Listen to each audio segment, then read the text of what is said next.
friends, welcome back to my channel Lectures. For those who are new, hi, I'm Pooja. Before watching the video, make sure to subscribe the channel. Today we are going to talk about the third skill, which is writing skill. So without any further ado, let's get into the video. Friends, today we'll talk about play with manipulatives. In initial growing age, जो toddlers का palm रहता है, that is not ready to grip a pencil, so it's not mandatory कि हम बच्चे को एक pencil के थ्रू ही कुछ लिखना या कुछ विजुअलाइज करना सिखा सकते हैं. One of the classic choice. Let's talk about exposure to writing materials. Writing materials में हम वो सारे टूल्स को इंक्लूड करेंगे जिनके थ्रू बच्चा लिखना सीख सकता है या फिर लिखना सीखने की शुरुआत करता है. So it's not mandatory for that बच्चे को पेंसिल ही पकड़ाएंगे हम सबसे पहले, या फिर बच्चा पेंसिल से ही कोई चीज़ लिखना शुरू करेगा. जैसे कि आज मैं आपको दिखा रही हूँ यहाँ पर, इट्स अ ड्राइंग फाइल. सो यहाँ पर हम ड्राइंग फाइल के थ्रू अलग अलग तरीके से बच्चे को लिखना और उसको रिकग्निशन हम यहाँ पर सिखाने वाले हैं. So I have taken one crayon over है. क्रेयॉन लेंगे, बच्चे के हाथ में देना है and he the kid can do anything he wants to do. It's not mandatory कि हम बच्चे को बोलेंगे नहीं आप स्टार्टिंग में वन ही लिखेंगे. बच्चे को हमें ग्रिपिंग सिखाना है यहाँ पर, तो सिर्फ ही has to hold the crayon, that's it. After that it's for mama specially. Like जब भी आप अपने बच्चे को पढ़ाने के लिए बैठते हैं तो आप अपने बच्चे के सामने आप यहाँ पर बोलेंगे ओके बच्चा ये देखो मैं यहाँ पर ये ऐसे ऐसे ऐसे ऐसे मैंने ये लिखा, मेरे लिए बहुत मुश्किल हुआ है. और जैसे ही बच्चा इंटरेस्ट के साथ आपके पास आता है, you just have to erase it very fastly, right. आपने ये इरेज किया तो उसके बाद ये जो लाइन यहाँ पर रह गई है, बच्चा उस पर कोशिश करेगा कुछ टेढ़ी मेढ़ी लाइंस बनाने का, कुछ इस तरीके से लिखने का. यहाँ पर जो मोटिव रहेगा मेन, वो सिर्फ बच्चे को पेंसिल होल्ड करना सिखाने का रहेगा. That's it. इसके अलावा जो एक और तरीका हम ट्राई कर सकते हैं बच्चे को कुछ भी लिखना या कुछ सिखाने का, तो I have taken a string over है. हम यहाँ पर इसे लेंगे and we have to make different shapes और different alphabets with that.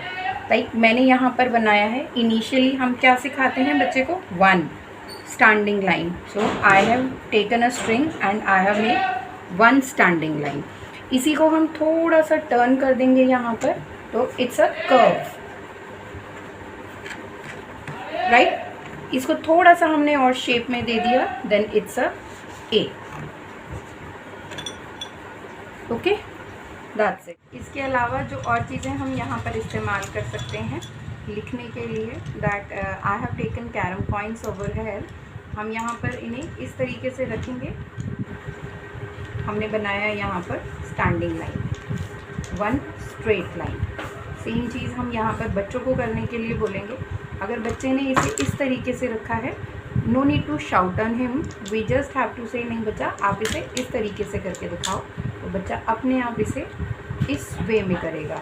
It can take one time, two time और three times, more than three times also. So just be patient for that, because बच्चे को हम जो चीज़ first time में करने को बोलेंगे, माइट भी हो सकता है कि बच्चा उस चीज़ को ना करे.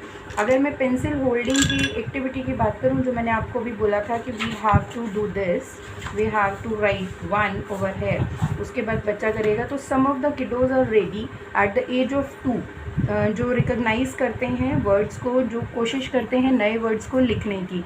If I remember my daughter also started this at the age of 2 because she was very curious to know new things. And as you can see I have taken some marbles over here. तो इन marbles का use सिर्फ और सिर्फ enjoyment के लिए रहेगा. So एक और चीज़ जो मैंने हमेशा अपनी क्लासेस में ट्राई करी है, that is never pressurize a student every time to do something related with studies. थोड़ा सा टाइम बच्चे को अगर हम स्टडीज़ के दौरान इन्जॉयमेंट के लिए भी देते हैं, तो अकॉर्डिंग टू मी बच्चे को इंटरेस्ट आता है पढ़ाई करने में और पढ़ाई में नई नई चीज़ों को सीखने में. तो यहाँ पर हम मार्बल्स को रखने के बाद में हमने सिर्फ बच्चे को ही बोलना है ओके आप इनमें से ना 2 मार्बल्स लेकर के आओ यहाँ पर. बच्चे ने उठाया तो उसको बोलनी है ये चीज़ कि आप जब उठाएंगे तो आपने इसे काउंट करना है। 1 2 मार्बल्स बच्चे ने उठाए और उन्हें यहाँ रखा। उसके बाद अच्छा ठीक है, अब आप एक मार्बल उठाओ। फिर बच्चे ने एक मार्बल को उठाया और उसे यहाँ रखा। ये कंटिन्यूटी में आप ये प्रोसीजर बार बार दोहरा सकते हैं। इसे आप मार्बल्स के अलावा और भी बहुत सारी चीज़ों के साथ में इस ट्राई कर सकते हैं। That's it for today. Thank you for watching.